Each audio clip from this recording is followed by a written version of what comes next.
Hi. Okay, well, let me start off.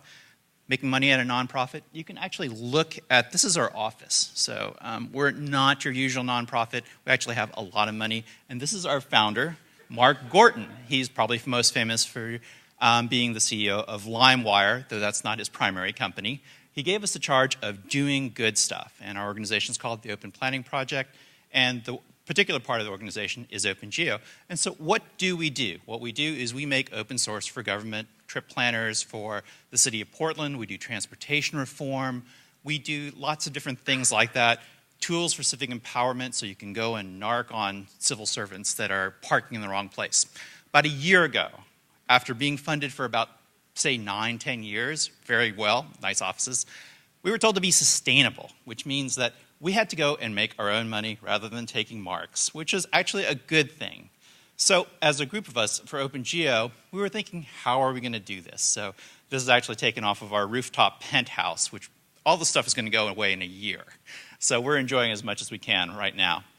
So we got together, tried to think about how we're going to do it, and we had several different models of making money. The first model is using a boutique model, which is already what we do. We do a lot of little custom developments for people. We do open source. We contribute it back into the community. But as a model, we don't make that much money at it.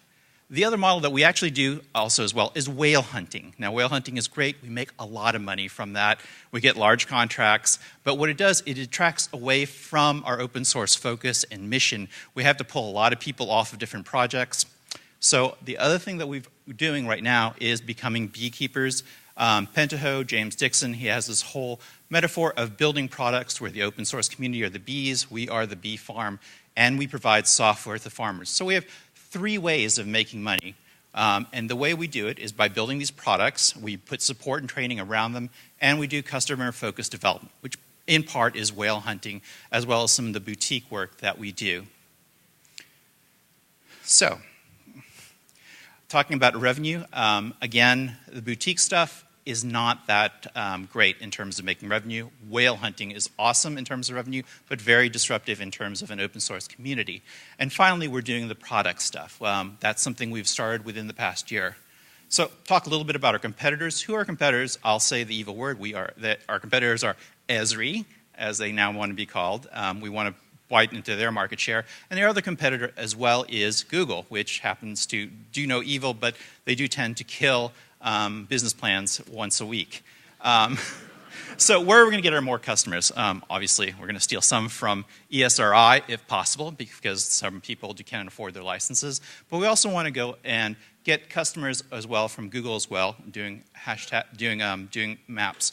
So what's going to occur is a lot of organizational changes in order for us being a very flat open source project into an actual company that is self-sustainable but stays within our mission. So one of the things that means is that we get more overhead. People like me were hired on to help manage the process. And center of that is our sales director. We're getting marketing people so that we take on more of the trappings of a corporate entity.